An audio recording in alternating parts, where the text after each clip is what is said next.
Welcome to This Week in Morgan County. I'm your host, Russell Mokhiber. Our guest this week is George Farnham. George is the founder and owner of Give Purrs a Chance, a cat cafe right here in Berkeley Springs, West Virginia. George, welcome to the show. Thank you. You're a cat guy. I'm an animal person, but cat primarily. Cat primarily. What made you want to open a cat cafe? When I first heard about the first cat cafe that opened in the U.S. in Oakland 2.5 years ago, I immediately contacted Lori Fisher and said, we have to do this here in Berkeley Springs. And it's taken 2 years to put it all together, but we're opening Mother's Day weekend on May 12th, and we're doing a Catillion Wait, hold on. First of all, let's back up a little bit. What is a cat cafe? Cat cafe started in Japan about 15 years ago, where people generally don't have enough space to own animals in the privacy of their own home. So they go to cat cafes where they can eat and play with cats. The cats are not for adoption. The trend went through Asia and Europe, and about 2 years ago ended up in Oakland, where it was transformed into cat cafes in the US are all for cat adoptions. And that was the first one about 2 years ago, and now there's about 50 in the country, and they're all in major metropolitan areas. And we're going to be the first one in a rural area in the country. In a rural area. It started in East Asia, Japan, in cities that were very crowded.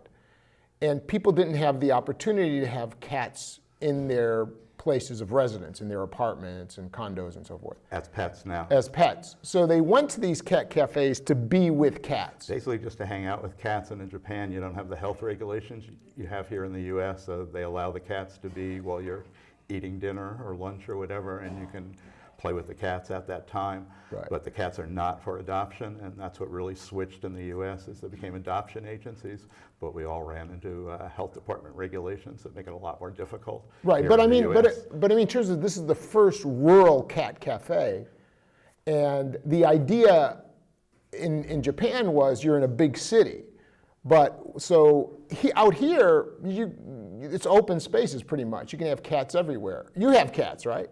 I have plenty of cats at my house. You have plenty of cats. Personally, I have a private sanctuary for senior cats at my house, where I only rescue cats that have generally been abandoned or their owners have died. So yeah, I do have a large number of cats, but we'll probably have a greater number of cats at the cafe than I have at my house. Will you take some of the cats from your sanctuary to the cafe? No, those are my personal pets. How many do you have? 30. You have 30 cats. And how exactly, this cat cafe is at 51 Independence Street. Correct, and right downtown. Right downtown. How exactly is the cat cafe going to work? It's split into two sections. The main part of the building is where we'll be doing our cat yoga classes, cat music nights, cat dancing nights. That's where the Cat Boutique will be set up, and that's where the 30 to 40 cats that are for adoption will be. And people will pay a small admission price to come in and play with the cats for as long as they like. We also have a separate entrance to the cafe portion where we'll have an Alice in Wonderland themed room where we're doing weekly teas, and we also have a food truck set up outside from lot 12 where people can get food and come into the cafe part and dine, and the cats will be in that section of the cafe behind a closed, airtight container where they're in the kitchen, but you can't touch them. Lot 12 will have a food truck? Lot 12 is running the food truck in our front yard. What's the name of the food truck? I believe they're just calling it Lot 12. Food truck. And what kind of food will they be selling? I believe they're doing barbecue. They'll have beef, pork, and chicken barbecued 7 days a week, and side dishes and side salads that all be prepared up at Lot 12 and transported to the food truck. That food truck, that's going to be a big draw because Lot 12's got a great reputation. We're ecstatic up and down the that East we Coast. Negotiated to deal with them, and they're setting up in our front lawn. It's huge for us. And what are the hours of the food truck? I believe they'll be open 11 to 6, 7 days a week. And what about the cat cafe?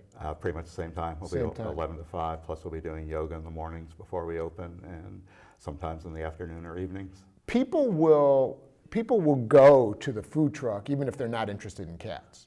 And they'll be able to do that, right? They can go to the food truck. They'll have their own tables outside. We have our own tables on the wraparound porch. And on the cafe, we'll have about seating for 16. So They can eat any of those 3 locations, or they can take it away. If you want to go to the food truck and eat at the cafe, do you pay the entrance fee? There's no entrance fee to the cafe part where you're eating, but you can come around after you eat and pay the entrance fee to come into the cafe and play with the cats and stay as long as you like. When is opening day? We're opening May 12th, a Mother's Day weekend. That's a Friday, and we're doing a cotillion dinner dance the night before at the Country Inn. What is a cotillion? Cotillion is the opening night party. It's going to be both a dinner and a dance. We're going to be making our music video that night and streaming live on Facebook. So if they can't be there in person, you can watch us on Facebook and watch us make our video. In terms of the marketing, you're targeting cat people. Absolutely. People who love cats. And how many cat people are there? I mean, in the United States, how many people are going to be excited about the fact that there's a cat cafe on 522? There's 86 million pet cats in the United States, and cat people are crazier than dog people, so they really do get excited. When Oakland opened their cafe 2 years ago, they had a waiting list where they were sold out for 6 weeks in advance of 140 people a day coming into the cafe. That was just a reservation. Crumbs and Whiskers in DC, the cat cafe in Georgetown, where they charge $22 admission, is sold out from the time they open to the time they close. We have a much lower admission fee, and we're letting people stay all day. We won't have the same attendance as those places, but we think we're going to get a lot of people, not only that live locally and come tourists from Baltimore and Washington, but we think we have a tremendous draw to day trippers within a 50, 60-mile radius from Chambersburg, Hagerstown, Winchester, Cumberland. We've been hearing from people in all these areas that are so excited about coming to Berkeley Springs and spending the day at the Cat Cafe and in Berkeley Springs in general. So we think we're going to be a tremendous draw to the community for new people that have never been here before. And yeah, they will be cat people, and yeah, we're confident they're coming. There is a huge picture of a cat out front right now. Depends on your definition of huge, but yes, it is 7 feet tall. Did you have any issues with the town or the county on that picture? Not that I'm aware of. Nothing. Okay. And who did that picture? It was done by Michelle Summers of Front Royal, Virginia. She's done all our artwork. She did our logo. She's done the 3 signs in front of the building. She did the cotillion poster. She's doing a wall inside. She's been our #1 artist. She's just been fantastic. Has done everything on a volunteer basis. How did you find her? Originally, she was my vet assistant for my home vet that came to my house, and she's been painting personally for me for 4 years. Inside my house doing murals and my statues outside my house. So I've had a long relationship with Michelle, and there was never any doubt that she was going to be our artist who did our logo. Now, when you say statues outside your house, you have probably one of the most unusual properties in the area. Tell us about it. In the area? I own Fantasy Farm amusement park on my front property, which has a large number of oversized fiberglass statues from 16 feet to 25 feet. There's a roller coaster in my front yard. There's a train. It is an interesting place. And people come from up and down the East Coast to see it. And it's considered. How do people know about it? And it's like a roadside attraction kind of place. There's a website called Roadside America that features all the fiberglass statues in the country, and they have a map to everywhere. And we get dozens of people that travel, sometimes hundreds of miles, to come to my house and photograph the statues. Your artist, what's her name again? Michelle Summers. And she drew Purrs the cat out front. Correct. And she also made a tattoo for you. This is a permanent tattoo, if we could get a shot of this, of Purrs the cat, and you have it. That is my permanent tattoo that Michelle drew, and our board of directors, which is known as the Meowphia, was all required to get a tattoo of a cat before they could join the board of directors, so this was mine. Who's on the board? Lori Fisher and Jackie Lewis, and they're my board of directors, and yeah, Lori got a cat tattoo, and so did Jackie, and Jackie and I, it was our first cat tattoos, or tattoos of any type, so. And you're the owner of Give Purrs a Chance. I'm the owner and the president, yes, and Lori and Jackie are the board members. And it's a for-profit? At the moment, it's a for-profit. We've filed with the IRS. Our nonprofit status is pending, and we should have that in a month or two, but we're opening as a for-profit business, and that will make the transformation. And admission is how much? $5 for local West Virginia residents and $7 for non-residents. So you show your driver's license? or you just take, We'll take their word on yeah. it. What makes a cat person a cat person? Now, what you said earlier, and did you mean this seriously, that cat people are crazier than other people? I think they're crazier than dog people. I mean, they're both pretty crazy in terms of their pets, but cat owners generally own more cats than dog people. Dog people generally own one dog. Cat people are crazier like me and have up to 30. I know people that have 50. They're just more, cats are their life. So we're a little more intense and a little more crazy than the dog people and the non-animal people who don't understand us at all. And if you were to break down, let's say, American society into cat people, dog people, and non-pet people, what do you think roughly are the percentages? Most people claim they love animals. There's probably a few more dog lovers than there are cat lovers, but again, the cat people are more intense and they tend to have more animals than the dog people. And in terms of personality and human characteristics, other than craziness, what are the characteristics that differentiate cat people from dog people? I think animal people in general just have better souls. They're kinder people. I'm the type of person that judges a person by how they treat animals. If they treat animals kindly, they're a friend of mine. I don't care their religious, political views or anything else. So yeah, that's just how I judge people in general. I prefer animal people to non-animal people. Is this a nonpartisan? Are animal lovers across the political spectrum? Absolutely. I would say half the Purrs people voted for Trump, half voted for Clinton. Religious, it's everything.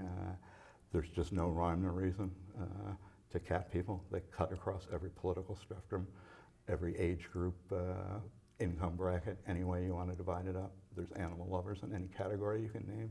Because you use it, if I understand you correctly, you're judging people based on whether they love animals or not. No, I prefer animal lovers to non-animal lovers. You prefer to be with them? I prefer to be with them. I think people that are kind to animals, it tells what their personality is to a large degree. People that are mean to animals, I don't deal with in life. But what about people who are indifferent to animals? I'm fine with them. And it's interesting because George, we've known each other for a long time. We were engaged in political campaigns and so forth. And what I hear you saying is that if you love animals, you're a more compassionate, decent person. Potentially. But on the other hand, what I hear you saying is it doesn't actually come out in politics because it crosses the political spectrum. Absolutely. And then, so you think in the bottom line is loving an animal doesn't translate into human compassion, or does it? I think it does, But from your experience, animal lovers, can animal lovers, and you know what I'm talking about here, can animal lovers be kind to animals and cruel to humans? generally not. Generally, people that abuse human beings started out abusing animals. It's a great indicator. So again, the way you treat animals is, to me, how I view you as a human being. It doesn't mean you're a bad human being if you're not compassionate to animals. I just take it as a positive sign if you are. Let's talk a little bit nuts and bolts about how this came about. Did you purchase the building? I purchased the building. I'm leasing it back to Purrs at $1 a year. So yeah. And who owned the building? Give us a little history of the building. Tell us about the building. And give us a little history about like who owned it, what was there before, so that people in the area know what we're talking about. The building's right at 51 Independence Street. It's known as the Coral Building. It was built around 1920 by the Hunter hardware family. They built three buildings next to each other. The bank tore one down. And they were built as summer homes for the Hunter family. They were meant to live in year-round. In the 80s and 90s, Anna Jo and David Crosby owned the building. Anna Jo was the founder of the Humane Society of Morgan County. She had about 20 cats in the building at the time and was notorious for bringing every black cat from the Humane Society home and releasing them in the backyard there. There were dozens of black cats, and it was never known whether her husband David ever figured out that she kept bringing them home or not. But the cats were dozens and dozens of them, and we've even had paranormal experiences that we think is Anna Jo coming back and approving of what we're doing as the Cat Cafe. So Tina They've Byers, now, are they passed now? Yeah, did you know them back then? I knew Anna Jo vaguely from when she was doing the Humane Society, but I wasn't close with her. But yeah, she was an incredible animal lover and a cat person particularly. So Tina Byers, our pro bono attorney who's done our legal work, basically grew up in that building. She grew up, lived 2 doors down, and Anna Jo taught her about animals. And Tina's always said our building has cat karma, and we think we've even had the paranormal experiences with Anna Jo coming back to visit us. So there is a great history of the building. I bought it from the Andrew Gosling estate. He bought it from the Crosbys, and it's been a vegetarian restaurant, a spa center, and many other incarnations over the years, but it's basically been vacant for the last decade. And is it the pink? Is it a pink building or is it Coral pink, coral salmon, pink? everyone calls it a different color, but it's across from Maria's, right on Independence Street, right behind Citibank. Across from Maria's Garden. Mm-hmm. And what was the renovation like? How was it? Did you have to do serious renovation, or was it in pretty good shape? The building was in great shape. What scared everyone away about not buying the building over the years was the 27 single paned glass that the heat sort of just went right out the building. Incredibly, 24 of the 27 storm windows were in the garage. They'd just been down for 40 years and no one had put them up. And did you put them? I mean, you're going to put them up in the winter, obviously. We put them up the day we bought the house.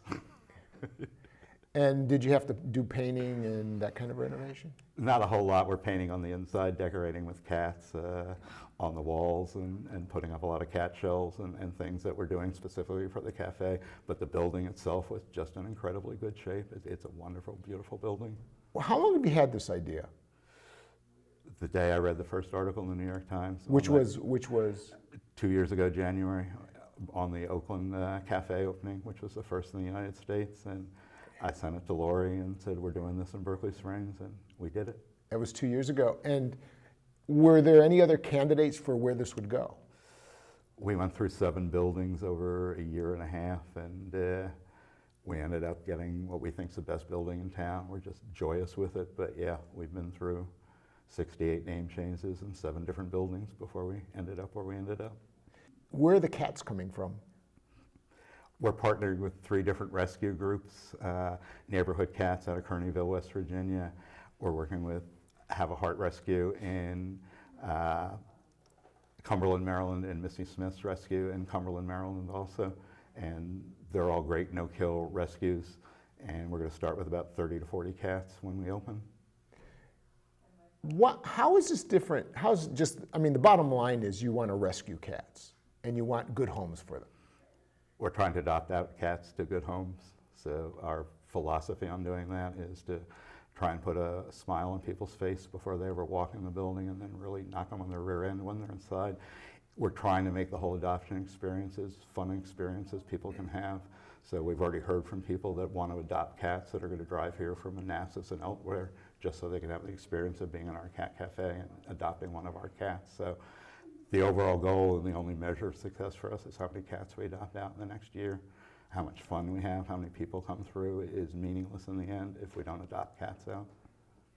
And is this going to be a break-even proposition for you? You're hoping to sell enough tickets so that you can pay for your expenses and so forth?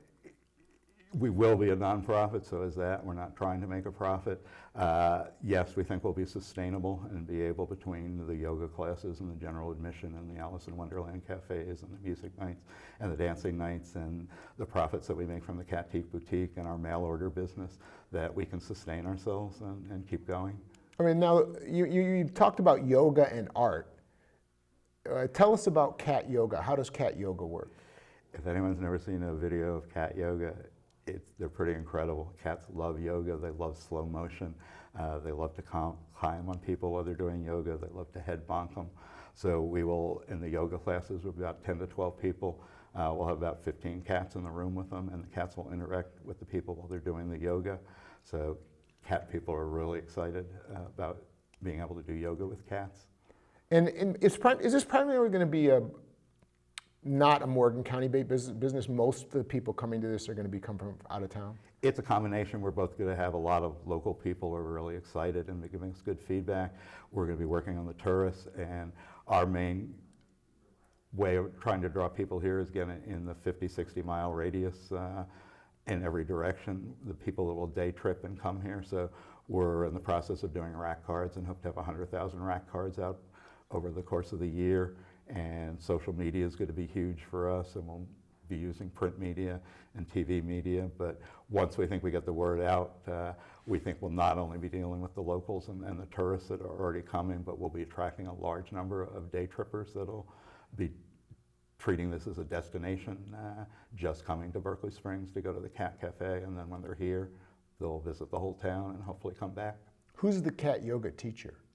We're using Yeti and Hiroko. Ruben, right here at the Ice House, will be our primary teachers. We'll probably have other ones also. Are they cat people? Absolutely. What, is there a special liability issue here? I mean, do you have insurance problems?